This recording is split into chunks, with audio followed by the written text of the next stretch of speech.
Thank you, Gabby. Our next expert witness will discuss the evidence-based benefits of a high-fat diet, and you will see that the causal effects of a high-fat diet often have the opposite effect of what was supposed by correlative studies in the past. This is a critical distinction. I call Miranda McCullough to the stand. Welcome to the Law and Order Special Victims Unit. The victim today is ketogenic dieting, and I'm here to provide sound evidence on the benefits of eating a high-fat, very low-carb diet.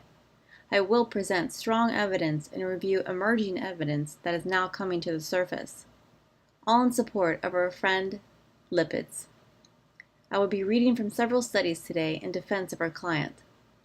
Let's get started. In a 2013 review published in the European Journal of Clinical Nutrition, therapeutic uses of very low carbohydrate ketogenic diets were identified. The study showed strong evidence for weight loss, but not just weight loss.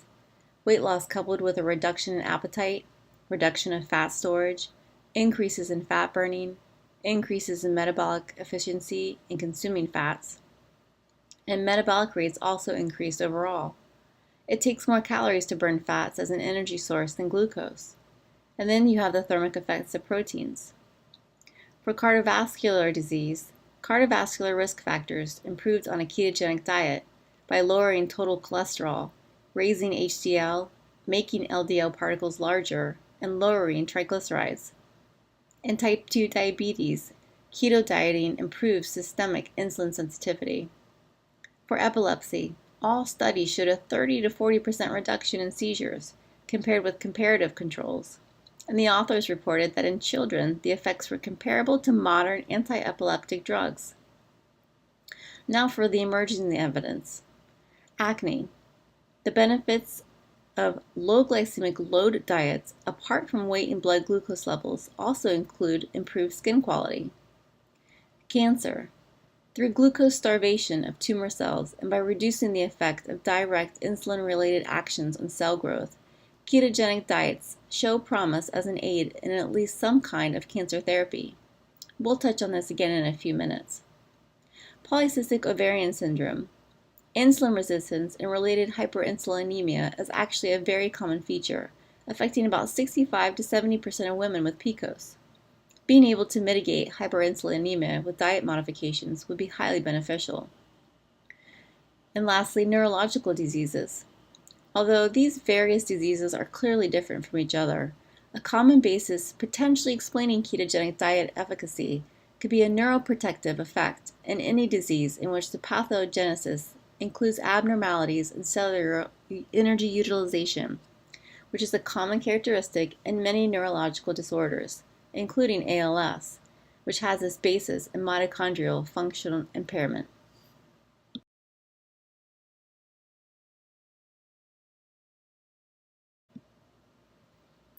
On the next few cases, I will read from evidence presented by Craig Clark, who writes the blog Ruled Me on ketogenic dieting, and a sample of strong case studies that support the graphs. One of the first studies investigating the impact of a low-carb ketogenic diet was performed by researchers at Duke University Medical Center in 2005. In their study, researchers recruited 28 overweight participants with type 2 diabetes for a 16-week intervention trial.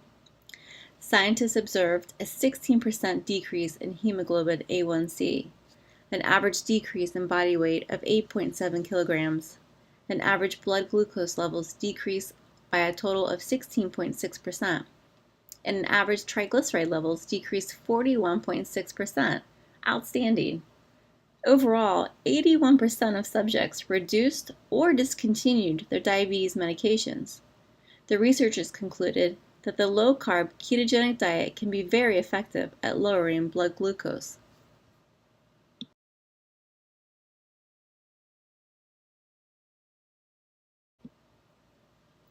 In a 24-week-long intervention study, researchers recruited 84 obese subjects with type 2 diabetes and then randomly divided them into two groups.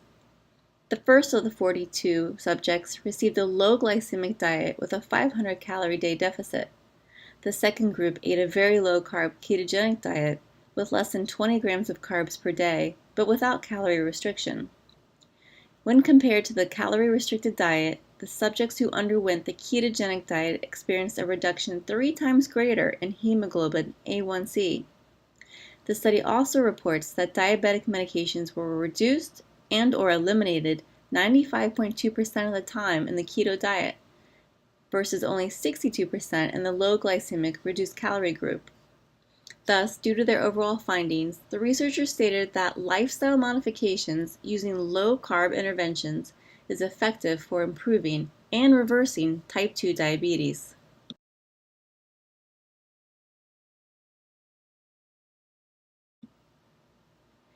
This next case study, researchers recruited 83 non-diabetic subjects, randomly divided them into one of 3 equal calorie diets for 8 weeks.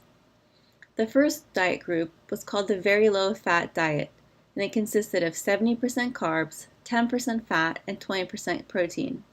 The second diet was called the high unsaturated fat diet group, which consisted of 50% carbohydrates, 30% fat, and 20% proteins. In this diet, the bulk of the fat calories, about 90%, were from unsaturated fats. The third diet, called the very low carbohydrate diet, consisted of 4% carbs, 61% fat, and 20% protein.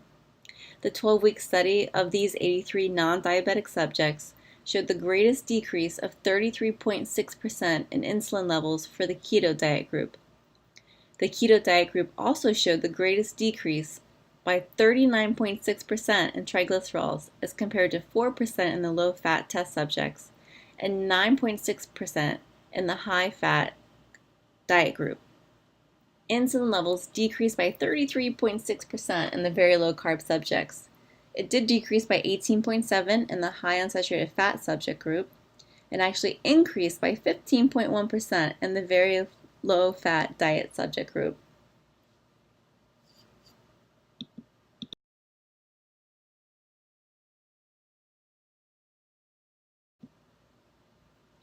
This next slide shows one of the few studies that looks at type 1 diabetes in the keto diet.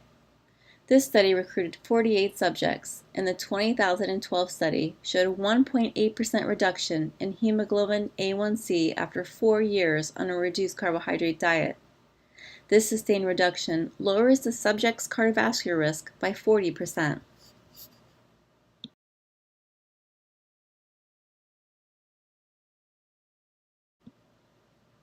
Okay, so moving away now from glucose regulation. But are we? In a 2012 study, this graph depicts a pre- and post-intervention memory performance for the low and high carbohydrate groups on a study of ketosis and cognitive improvement. 23 older adults with mild cognitive impairment were given either a high-carb or a very low-carb diet for 6 weeks. Lower insulin levels achieved through a ketogenic diet linked to improved memory function. The study suggests that this could be because increased insulin transport into the CNS, the central nervous system, as a consequence of correction of peripheral hyperinsulinemia. So, again, we are back to sugar regulation.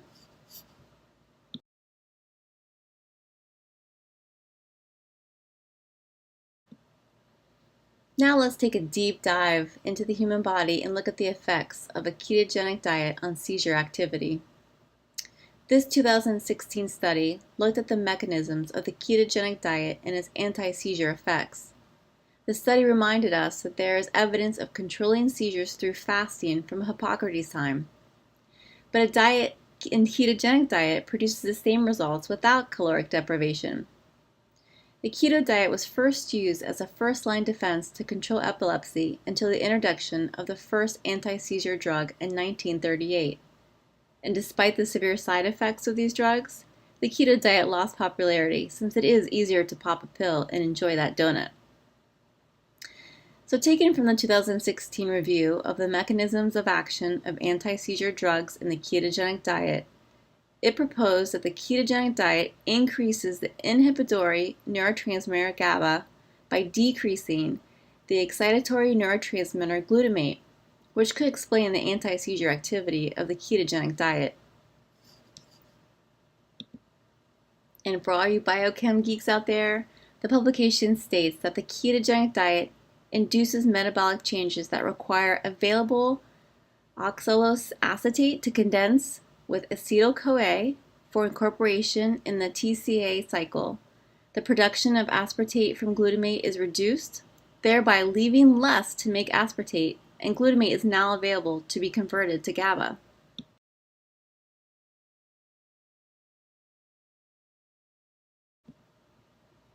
And if that isn't scientific enough, I will end my presentation and leave you with this parting thought.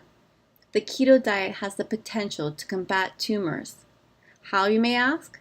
Let's look at this very interesting figure by Jansen and Wallach from a 2016 study.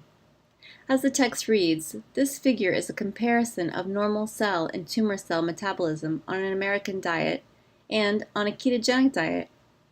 Relative to normal cells, tumor cells have been hypothesized to have increased mitochondrial DNA mutations as well as alterations in the expression of nuclear-encoded mitochondrial proteins, resulting in increased production of reactive oxygen species, ROS, during mitochondrial respiration. Increased tumor cell ROS increases tumor cell dependence upon glucose metabolism, resulting in generation of NADPH and pyruvate via the pentose phosphate shunt and pyruvate from glycolysis. NADPH and pyruvate reduce hydroperoxides. Ketogenic diets decrease the capacity of tumor cells to produce NADPH because, in most tissues, fat metabolism is unable to undergo gluconeogenesis to form glucose 6-phosphate, necessary to enter the pentose phosphate shunt.